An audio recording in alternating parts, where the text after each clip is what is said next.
Hello everyone.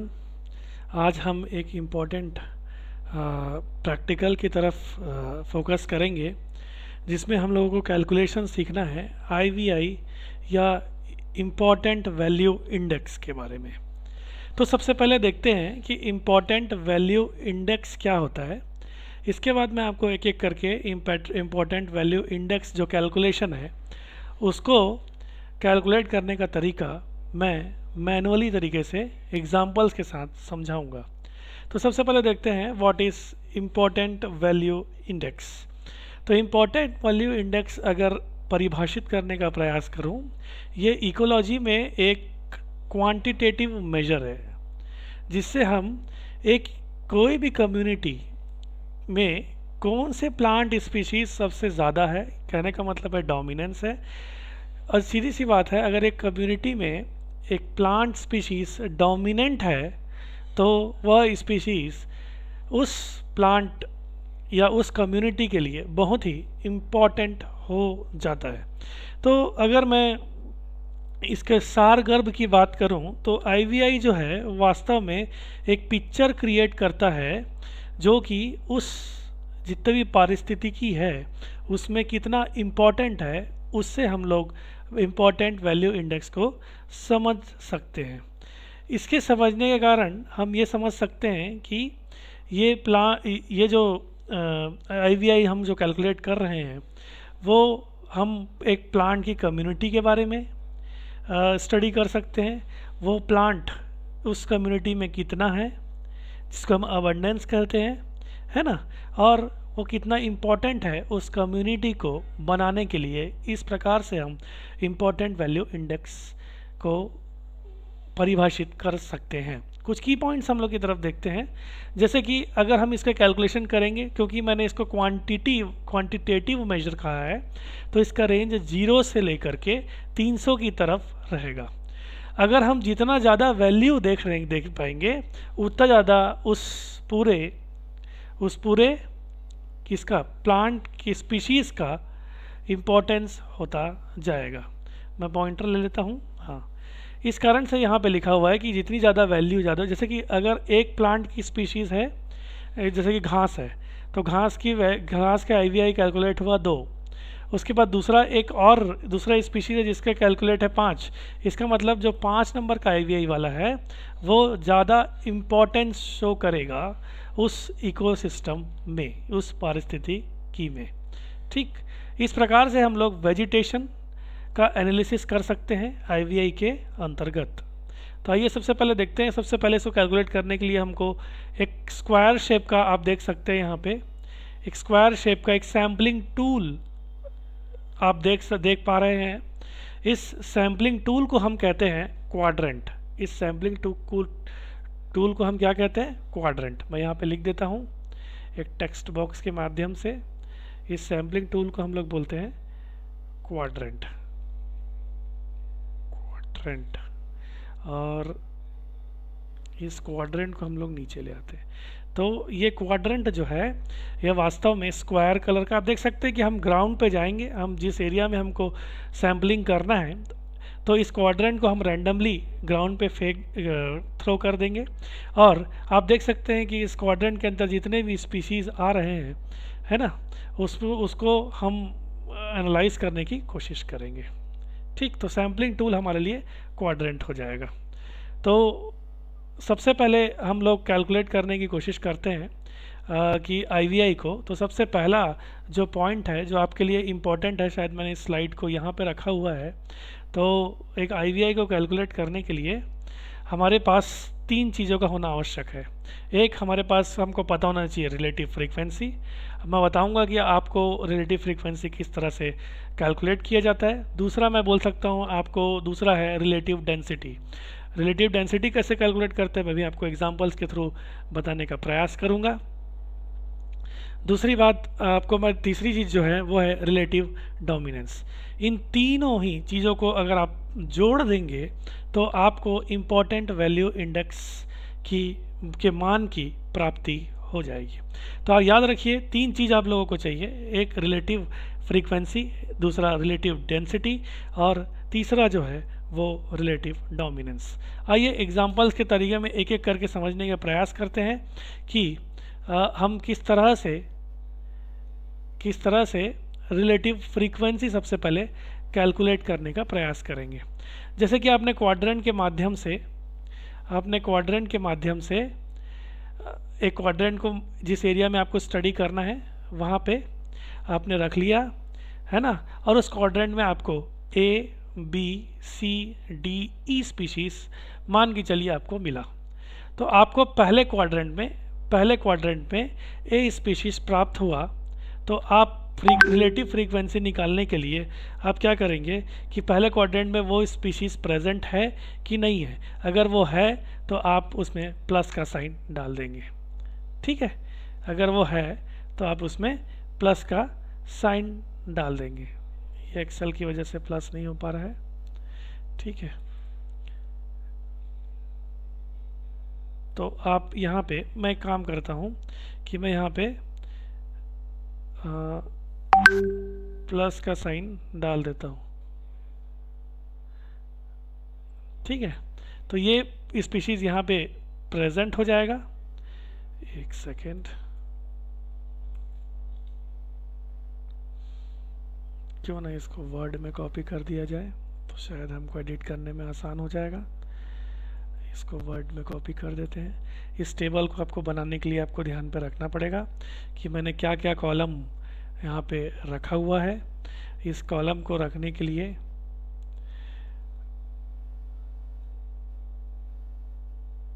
इस column को आप ध्यान पे रखना है कि मैंने किस तरह से लेआउट से हम पहले इसको लैंडस्केप कर लेते हैं और हम इस टेबल को यहाँ पे इंसर्ट कर देते हैं। तो इस टेबल में आप देख सकते हैं कि मैंने क्या क्या चीज़ों को रखा है। थोड़ा सा ये शॉर्ट हो गया है।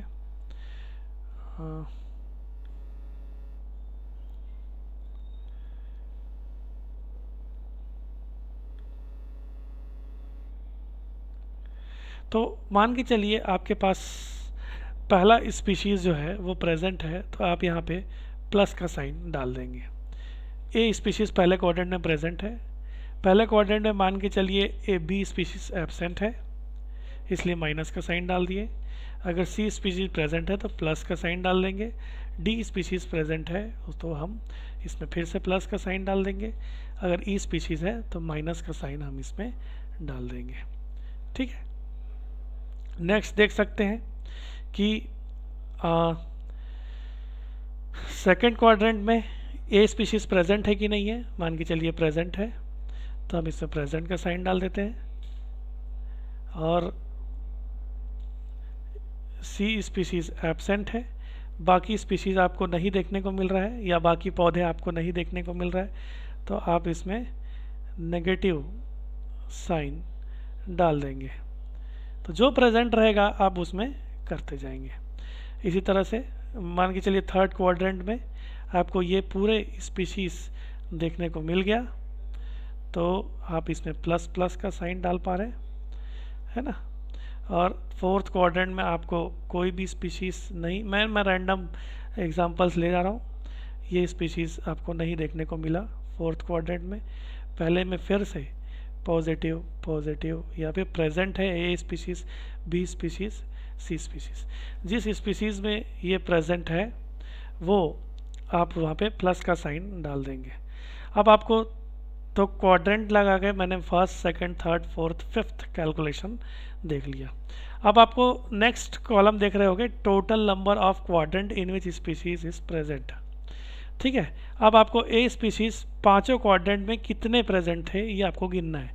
जैसे कि ए स्पीशीज पांचों क्वाड्रेंट में 1 2 3 4 बार आपको देखने को मिला। इसकी प्रकार से आपको अगर बी स्पीशीज़ देखें तो ये 2 बार देखने को मिला। सी स्पीशीज़ देखें अगेन 2 बार, सी स्पीशीज़ 3 बार, सॉरी, है ना। इसके बाद डी स्पीशीज़ देखेंगे तो यह 2 बार, और ई स्पीशीज़ में देखेंगे तो ये अगेन 2 बार। तो हम इसको वैल्यू को कॉपी कर लेते हैं और कॉपी करके हम लोग यहाँ पे लेकर के आते हैं। मतलब टेबल वही आपका वही रहेगा, मैं यहाँ पे इकट्ठा लिख के देता हूँ कि कितने स्पीसीज यहाँ पे प्रेजेंट थे। वर्ड में ही काम कर लेते हैं अगर कोई दिक्कत नहीं है तो। ठीक, तो ये जो है ये आप आवृत्ति को बताने का प्रयास कर रहे हैं कि आवृत्ति जो है वह कितनी है। ठीक, नेक्स्ट में क्या करना है, अब आप जितने भी स्पीसीज इंडिविजुअल किया है आपने, उसमें आप इन सब को जोड़ देंगे। तो कितना जोड़ेंगे, 4 + 2 6, 6 + 3 9, 9 + 2 11, 11 + 2 13। तो 13 स्पीसीज आपको टोटल काउंट में प्रेजेंट में देखने को मिले। अब नेक्स्ट हमको क्या करना है, आपको निकालना है रिलेटिव फ्रीक्वेंसी, जो कि पहला स्टेप है। तो आप क्या करेंगे, 4 जो स्पीसीज आपको उस ए स्पीसीज में कितने अपीयर थे वो है ना, उसको लिखेंगे 4। ठीक, और कितने टोटल आउट ऑफ कितने स्पीसीज में भी प्रेजेंट थे, 13, तो डिवाइड बाय 13। जो भी आंसर आएगा है ना, वो आप रिलेटिव फ्रीक्वेंसी मान के चलिए। ये आंसर इसको बाद इसको आप इंटू 100 कर देंगे। ठीक है, तो ये आपका रिलेटिव फ्रीक्वेंसी दे देगा। इसी तरह से आप 2 डिवाइडेड बाई 13 फिर करेंगे और इंटू 100 कर देंगे। ऐसे ही आप क्या करते जाएंगे, 3 जो भी आंसर आपके पास आते जाएगा, 3 डिवाइडेड बाई 13 इंटू 100। तो जो भी आंसर आपके पास आता जाएगा, ऐसे ही 2 डिवाइडेड बाई 13 इंटू 100, जो भी आंसर आएगा आप रिलेटिव फ्रीक्वेंसी यहाँ पर के लिख लेंगे। ठीक है, तो ये इस तरह से आपको रिलेटिव फ्रीक्वेंसी प्राप्त हो जाएंगे। नेक्स्ट अगर हम देखें तो मान के चलिए आपके पास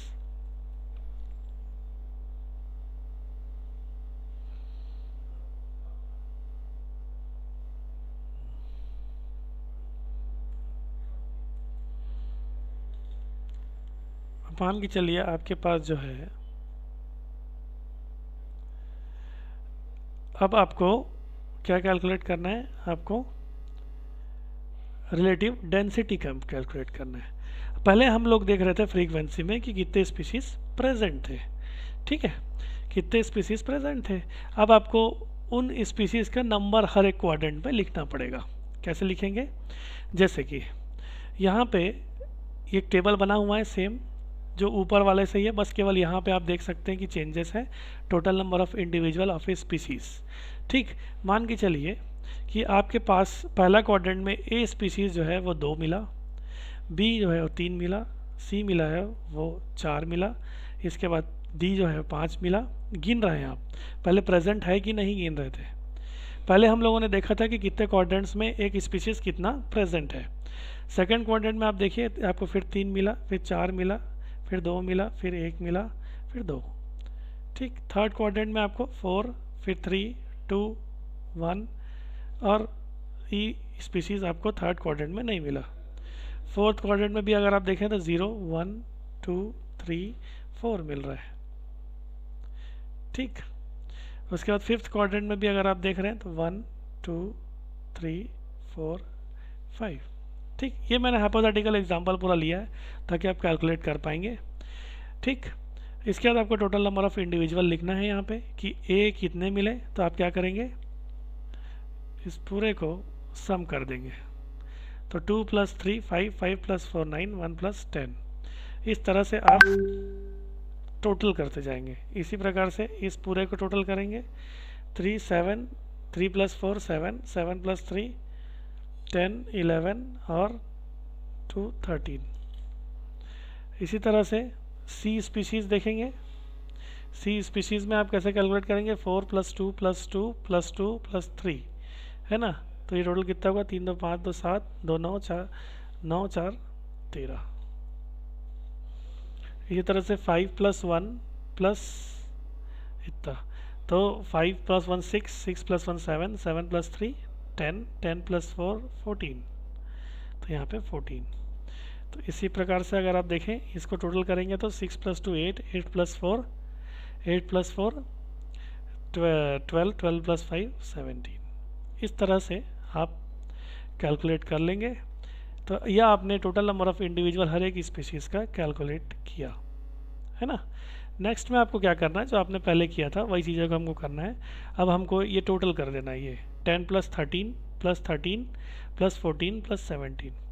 अगर आप इसको देखेंगे, अगर आप इस पूरे चीज़ को सम करेंगे तो ये आपके लिए क्या हो जाएगा, 10 प्लस 13 प्लस 13 प्लस 14 प्लस 17। तो इसका टोटल आपके पास आएगा जो है वो है 67। नेक्स्ट रिलेटिव डेंसिटी निकालने के लिए आपको क्या करना पड़ेगा, जो आपका ये हर एक इंडिविजुअल का कितने इंडिविजुअल प्रेजेंट है उसको 10 प्रेजेंट है, टोटल कितने प्रेजेंट है 67। तो इसको आप डिवाइड कर देंगे 67 से, इसके बाद इसको मल्टीप्लाई कर देंगे 100 से। जो भी आंसर आएगा आप उसको वहाँ पे रिलेटिव डेंसिटी वाले कॉलम में लिख देंगे। फिर नेक्स्ट स्पीसीज में जाएंगे, टोटल नंबर ऑफ़ इंडिविजुअल्स कितने हैं 13 आउट ऑफ कितने 67, और इसको मल्टीप्लाई कर देंगे इंटू 100। इसका जो भी आंसर आएगा आप लिख लेंगे, ठीक है। ऐसे करके आप हर एक स्पीशीज़ का कैलकुलेशन हर एक जगह में जा करके करते जाएंगे। इस प्रकार से आपको रिलेटिव डेंसिटी मिल जाएगा। तो थर्ड कंपोनेंट की तरफ चलते हैं, जो कि है basal area. Basal area calculate करने के लिए आपको इस डायग्राम को समझना पड़ेगा कि आप कोई भी एक ट्री के पास चले जाएं, उसको बेस से टेप की माध्यम से आप अपने चेस्ट तक जितना मेजरमेंट है उसको आप रिकॉर्ड कर देंगे। मान के चलिए कि आपने जो आपने जितना मेजर किया है वो है 4.5 इंच, मान के चलिए। आप इसको मल्टीप्लाई कर देंगे एक फैक्टर के साथ जिसको बोलेंगे 0.005454। तो जो भी आपका आंसर आएगा वो स्पीशीज़ के लिए उसका बेसल एरिया हो जाएगा।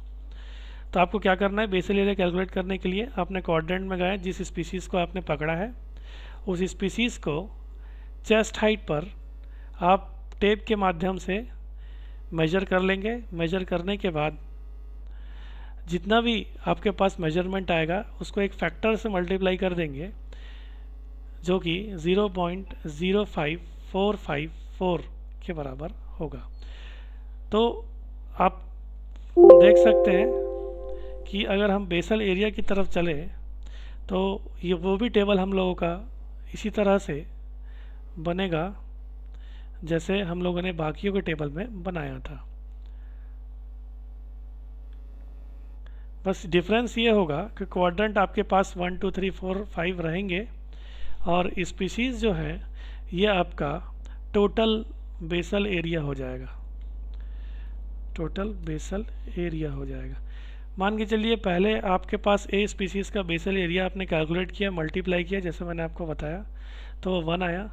सेकंड जो है वो थर्ड आया, और थर्ड जो है वो 4 आया, और फोर्थ क्वाड्रेंट है वो 6 आया, और ये 5 आया, 2 आया।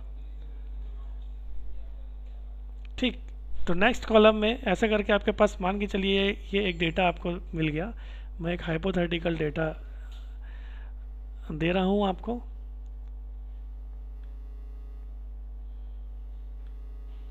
इस तरह से, और आप बेसल एरिया कैसे कैलकुलेट करेंगे, इन पूरे का प्लस कर देंगे तो ये आपके पास टोटल आपके पास 16 आ गया, और इस तरह से ये पूरा आप ऐड कर देंगे।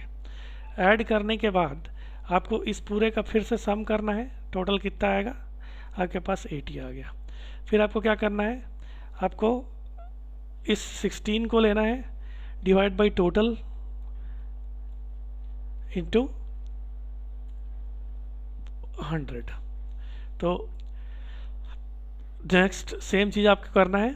करने के बाद आपको हर एक स्पीशीज़ का रिलेटिव डोमिनेंस आपको देखने को मिल जाएगा। ठीक है, तो आपके पास 3 कंपोनेंट्स कैलकुलेट हो जाएंगे हर एक स्पीशीज़ के लिए। जैसे कि मैं कह रहा हूँ कि इस कंपोनेंट में आपके पास क्या क्या थे, रिलेटिव फ्रीक्वेंसी, रिलेटिव डेंसिटी और रिलेटिव डोमिनेंस। अब हम फाइनली IVI की तरफ चलेंगे। IVI कैलकुलेट करने के लिए हमको एक और चार्ट बनाना पड़ेगा जो कि इस प्रकार से रहेंगे। जैसे कि आप देख सकते हैं, आप देखिए आपके पास स्पीशीज़ क्या है, A है, फिर B है, फिर C है, फिर D है और E है। सबका आपने इंडिविजुअली रिलेटिव फ्रीक्वेंसी निकाल के रखा हुआ है। मान के चलिए ये 1 है, ये 2 है। मैं केवल और केवल हाइपोथेटिकल डेटा से ही आपको समझाने की कोशिश कर रहा हूँ। 2, फिर 3, फिर 4, फिर 5। ठीक, ऐसे ही आपके पास रिलेटिव डेंसिटी मिला 2, 3, 4, 5, 6। इसी तरह से 5, 6, 7, 8, 9। तो इस तरह से आपको अलग अलग स्पीशीज़ के क्या मिल गए, रिलेटिव फ्रीक्वेंसी, रिलेटिव डेंसिटी और रिलेटिव डोमिनेंस। अब आपको क्या करना है, आपको इन सब को ऐड करते जाना है। तो आप इसको ऐड करते जाएंगे, ऐड करते जाएंगे और इसको भी ऐड करते जाएंगे। तो ये आपके पास 8 आ गया। इसका मतलब A स्पीशीज़ का IVI कितना हुआ, 8। ऐसे ही आप बाकी सबका कैलकुलेट टोटल करके करेंगे तो आपके पास हर एक स्पीशीज़ का कैलकुलेशन आ जाएगा। तो A स्पीशीज़ जितने भी थे ABCDE, इसका कैलकुलेशन आप देख सकते हैं कि कुछ इस तरह से आपको देखने को मिल गया। तो आप रिजल्ट में क्या लिखेंगे कि A स्पीशीज़ का IVI कितना आया, 8, B कितना आया 11, C कितना आया 14, D कितना आया 17 और E कितना आया 20। इस तरह से मैं कह सकता हूँ कि आप कैलकुलेशन कर सकते हैं, है ना। और ये 3 इंडिविजुअल फैक्टर्स आप कैलकुलेट कर पाएंगे। नेक्स्ट, अगर इसका एप्लीकेशन देखेंगे तो ये फॉरेस्ट मैनेजमेंट में मदद करेंगे, इकोलॉजिकल रिसर्च में ये मदद करते हैं। इनके IVI के कैलकुलेशन से। नेक्स्ट, कंजर्वेशन प्लानिंग के लिए मदद होंगे, एनवायरमेंटल इम्पैक्ट ऐसे के लिए और रिस्टोरेशन इकोलॉजी के लिए ये मदद करते हैं। तो ये आपको पास IVI कैलकुलेट करने का एक नमूना आप सभी लोगों के पास। आप एक बार इसको देखिए, NEP में DSE बॉटनी में ये बहुत ही अच्छे से दिया गया है और बाकी जितने भी कोर्सेस हैं वे सब में आप देख सकते हैं। Thank you.